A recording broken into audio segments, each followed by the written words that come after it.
उपस्थित नहीं हो सका, प्रत्यक्ष आकर आपका आशीर्वाद नहीं ले सका, इसके लिए मैं आपका क्षमा प्रार्थी हूं। विशेष तौर पर आज मैं मालदा, मुर्शिदाबाद, सूरी और साउथ कोलकाता के मतदाताओं, वहां के भाजपा कार्यकर्ताओं से भी क्षमा चाहता हूं। भाजपा कार्यकर्ताओं ने कोविड नियमों को ध्यान में रखते हुए सभा की बड़ी जोर शोर से तैयारी की थी, लेकिन परिस्थितिवश मेरा बंगाल आना आज संभव नहीं है। बंगाल को याद करके मैं बंगाल से बाहर भी रहता हूं तो रवि ठाकुर की ये पंक्ति हमेशा याद आती है। रवि ठाकुर ने कहा था, ओ आमार देशेर माटी, ओ आमार देशेर माटी, तोमार पोरे ठेकाए माथा। ओ मेरे देश की माटी, तुझ पर मैं शीश झुकाता हूं। साथियों, परेड ग्राउंड से मैंने आपके बीच आकर पश्चिम बंगाल के बेहतर भविष्य के लिए आशोल परिवर्तन का आग्रह किया था। इसके बाद आपने जो मुझे और बीजेपी के हर साथी को जिस प्रकार से प्यार दिया, आशीर्वाद दिया, भारी मतदान करके समर्थन किया, उसको मैं व्यक्त करने के लिए पश्चिम बंगाल के कोने कोने में जाकर मैंने अनुभव किया है कि पश्चिम बंगाल के बेहतर भविष्य के लिए एक सकारात्मक बदलाव की इच्छा कितनी प्रबल है। हर उम्र, हर वर्ग, हर मत, हर संप्रदाय के लोगों में, पुरुष हो या स्त्री हो, शहर हो या गांव हो, पढ़े लिखे हो या अनपढ़ हो, सबके सब में सोनार बांग्ला के निर्माण के लिए एक संकल्प दिख रहा है। भाई और बहनों, पश्चिम बंगाल के ये चुनाव सिर्फ सत्ता बदलने के लिए नहीं है, बल्कि इन चुनावों में मैं एक आकांक्षी, एस्पिरेशन, एक आशावादी पश्चिम बंगाल को उभरते देख रहा हूं। गांव हो या शहर, हर जगह बेहतर जीवन, बेहतर शिक्षा, बेहतर रोजगार, बेहतर विकल्प के लिए एक तड़प देख रहा हूं।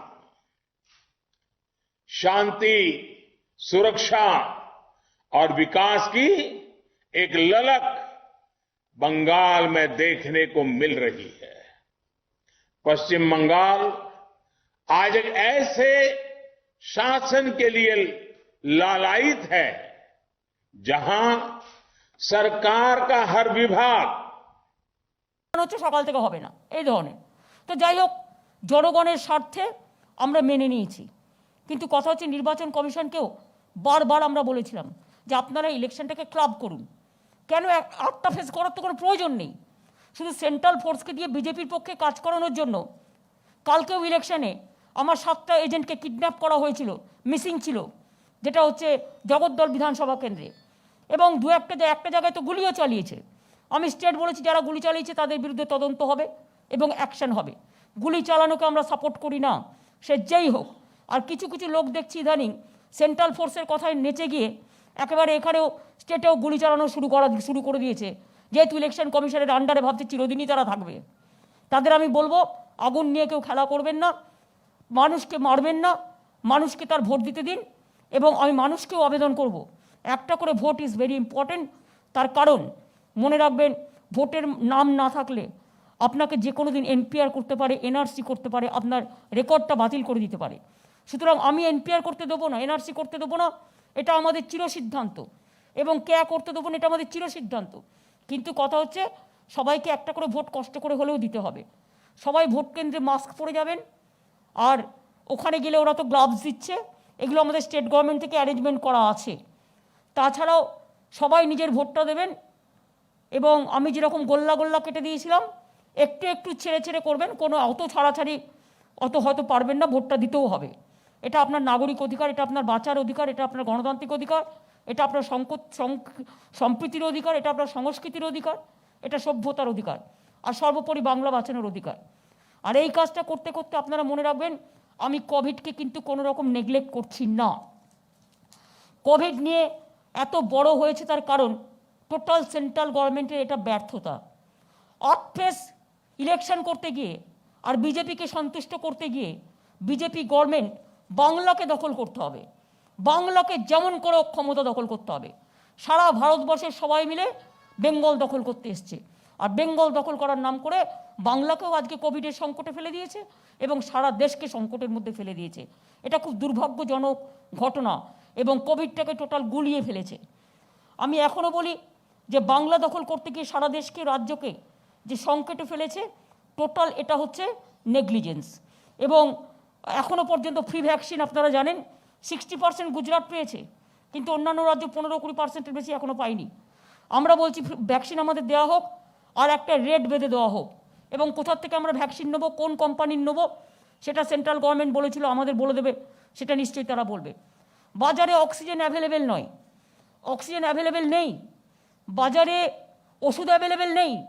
এই অবস্থাতেও মনে রাখবেন আমরা গরিব লোকেদের বিনা পয়সায় কোভিড ট্রিটমেন্ট করছি, যে ওষুধটার দাম অত্যন্ত বেশি তা সত্ত্বেও। আর অক্সিজেন আমাদের বেঙ্গলে যে অক্সিজেন সাপ্লাই করতে চেন সেল, তাদের ইউপিতে দিয়ে দিচ্ছে আবার, মানে আমাদের চেনটাকে সরিয়ে নিয়ে যাচ্ছে, বাংলার চেনটাকে ইউপিতে সরিয়ে নিয়ে যাচ্ছে, যাতে বাংলা অক্সিজেনের অভাব হয়। আমরা একটা কাজ করেছি, যত আমাদের এখানে ইন্ডাস্ট্রিয়াল ইউনিট আছে, আমরা ইন্ডাস্ট্রিয়াল ইউনিটে যে অক্সিজেনটা খরচ হয়, ব্যবহার হয়, সেই অক্সিজেনটাকে আমরা টোটাল হেলথের কাজে শিফট করে দিয়েছি। অর্থাৎ ইন্ডাস্ট্রি যে অক্সিজেনটা প্রয়োজন হয়, ইন্ডাস্ট্রিয়াল অক্সিজেনটা আমরা নিজেরা নিয়ে নিয়েছি। এর ফলে 5000 আমি এক্সট্রা অক্সিজেন সিলিন্ডার গতকালের মধ্যে আমরা অ্যারেঞ্জমেন্ট করেছি। ফলে আমার 15,000 আগে ছিল, এখন 20,000 সিলিন্ডার আমাদের আছে। এছাড়াও আমি আরেকজনের সাথে কথা বলেছি, তাদেরও কাছ থেকে সিলিন্ডার নেওয়ার চেষ্টা করছি, কারণ কেন্দ্রীয় সরকারের যা অবস্থা, এরা বাংলাকে ভাতে মারতে চায়, বাংলাকে পাতে মারতে চায়। এমনকি আমাদের যারা অক্সিজেন দিত সেল, তাদের বলে দিয়েছে তোমরা ইউপিকে দাও। তাহলে আমারটা কোথায় পাবো? আমারটা তো দেখতে হবে। একটা রাজ্যের কেটে আরেকটা রাজ্যকে দিয়ে দিচ্ছে, যার প্রয়োজন তাকে দিক, আমার কোনো আপত্তি নেই, এখানে নো ডিসক্রিমিনেশন। কিন্তু যেটা দেখছেন গুজরাটে পার্টি অফিস থেকে ইঞ্জেকশন দিচ্ছে, আর অন্যান্য জায়গায় দিচ্ছে না। আমি যদি একটা রাফলি হিসেব করি তাহলে দেখবো এমনকি যাদের বেশি প্রয়োজন তাদের যদি। झारखंड वासियों जोहार। 22 अप्रैल से 29 अप्रैल तक हमने राज्यवासियों की सुरक्षा के लिए स्वास्थ्य सुरक्षा सप्ताह मनाने का निर्णय लिया है। इसका पालन आप सब लोगों को करना है। आप लोगों के दृढ़ संकल्प, आप लोगों के संवेदनशीलता के तहत ही ये स्वास्थ्य सुरक्षा सप्ताह सफलतापूर्वक पूरा किया जा सकता है। हमारा उद्देश्य है हमारे राज्यवासी सुरक्षित रहें, झारखंड सुरक्षित रहे। हो सकता है कि इस निर्णय से कुछ चीज़ें या कुछ लोगों को दिक्कतें हों, लेकिन मैं इसके लिए क्षमा चाहता हूँ। आज इस संक्रमण में निर्णय लेना अति आवश्यक था, क्योंकि कोरोना के इस चेन को तोड़ना था। और मैं समझता हूँ, मेरा मानना है